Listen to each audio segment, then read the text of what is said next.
dari kelompok 4. Saya di sini ingin membahas tentang berpikir komputasional. Apa itu ya berpikir komputasional? Mari kita simak video sebelumnya. Oke, sebelum itu kami ingin memperkenalkan kelompok kami. Assalamualaikum warahmatullahi wabarakatuh. Perkenalkan, nama saya Muhsin Nasila. Saya Eki Prayoga. Saya Putri Nolita.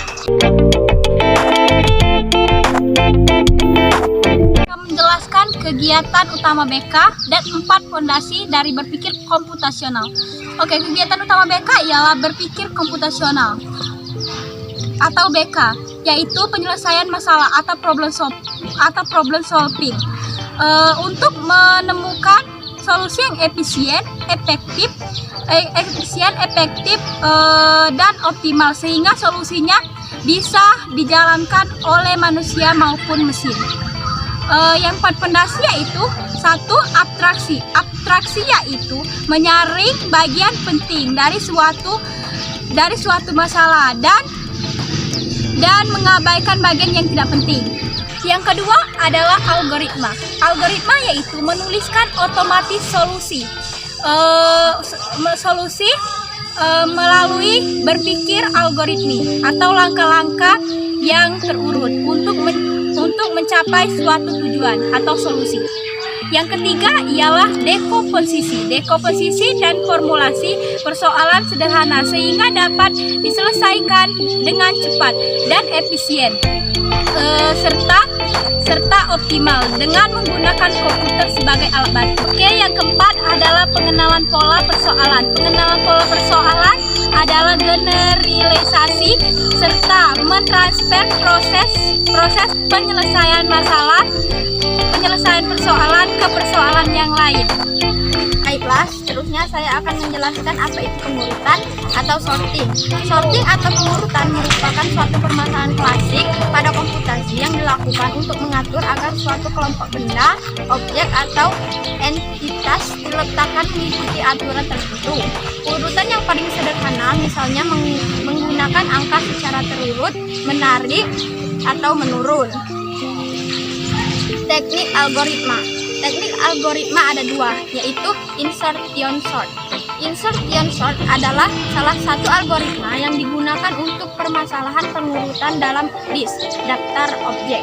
Yang kedua, selection sort merupakan algoritma pengurutan juga cukup sederhana. Dengan algoritma menyeleksi bilangan terkecil atau terbesar bergantung pada urut naik atau turun dari daftar bilangan yang belum terurut dan meletakkannya dalam daftar bilangan yang baru yang dijaga keterurutannya.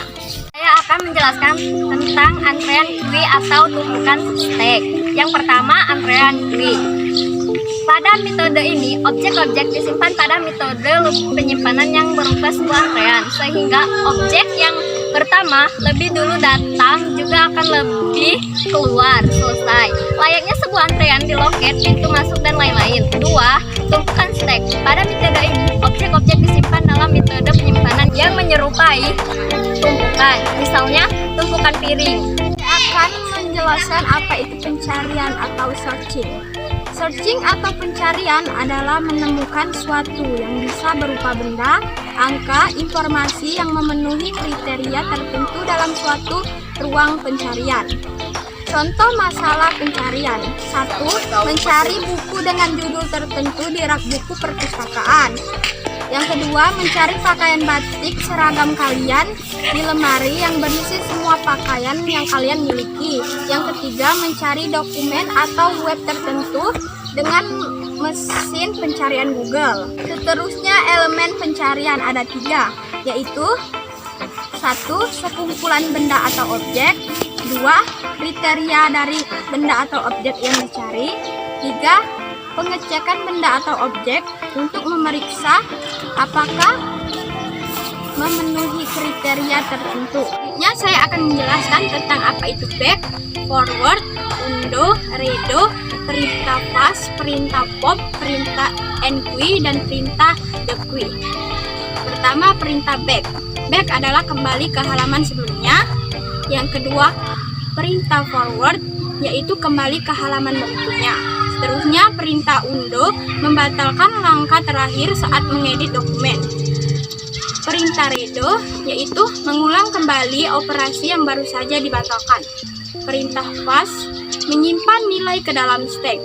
Perintah pop mengeluarkan angka yang berada di sekitar stack. Perintah enqueue memasukkan bilangan ke dalam queue. Dan terakhir perintah dequeue yaitu mengeluarkan angka yang berada di posisi pertama queue. Terima kasih. Oke, mungkin itulah pembahasan dari kelompok kami. Lebih dan kurang kami mohon maaf. Pada Allah kami mohon ampun. Kami akhiri. Wassalamualaikum warahmatullahi